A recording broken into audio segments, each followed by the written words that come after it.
नाम आइंस्टीन के साथ लिया जाता था और आपका नाम एप्स्टीन के साथ लिया जाता है।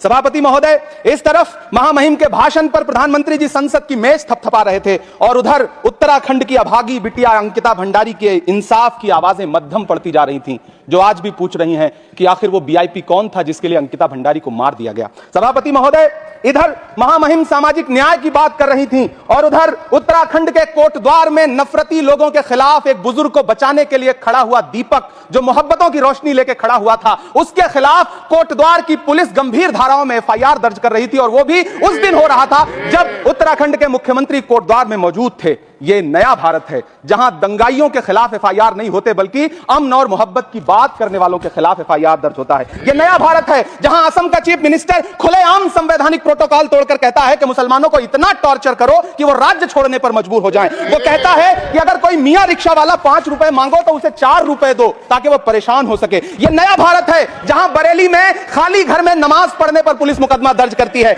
ये नया भारत है जहां क्रिसमस की तैयारी करते हुए ईसाइयों पर सरकार मुकदमा दर्ज करती है। यह नया भारत है जहां जम्मू कश्मीर में नीट का एग्जाम क्वालिफाई करने वाले 50 बच्चों में अगर 42 मुसलमान होते हैं तो फिर मेडिकल कॉलेज की मान्यता ही रद्द होती है और जश्न मनाया जाता है। महामहिम राष्ट्रपति का भाषण में सुन रहा था। सर, यह नया भारत है जहां मध्य प्रदेश के बैतूल में बच्चों के स्कूल बनवा रहे मोहम्मद नईम का घर स्कूल इसलिए तुड़वा दिया जाता है क्योंकि वो स्कूल बनवा रहे थे। यह नया भारत है जहां कोर्ट का स्टे होने के बावजूद बनारस की दाल मंडी में सैकड़ों दुकानें तोड़ी जा रही हैं क्योंकि रास्ता चौड़ा करना है। सभापति महोदय, मैं आपसे कहना चाहता हूं कि जो पीढ़ी अपने बुजुर्गों को गाली देती है उसके साथ प्रकृति इंसाफ करती है। आज इंदिरा जी और नेहरू को गाली देते हैं, नेहरू को छोटा नहीं कर पाएंगे। नेहरू का नाम आइंस्टीन के साथ लिया जाता था और आपका नाम एप्स्टीन के साथ लिया जाता है। आपको ये बात समझनी पड़ेगी। सभापति महोदय, मुझे 1 मिनट बोलने दो, मुझे कंक्लूड करने दो।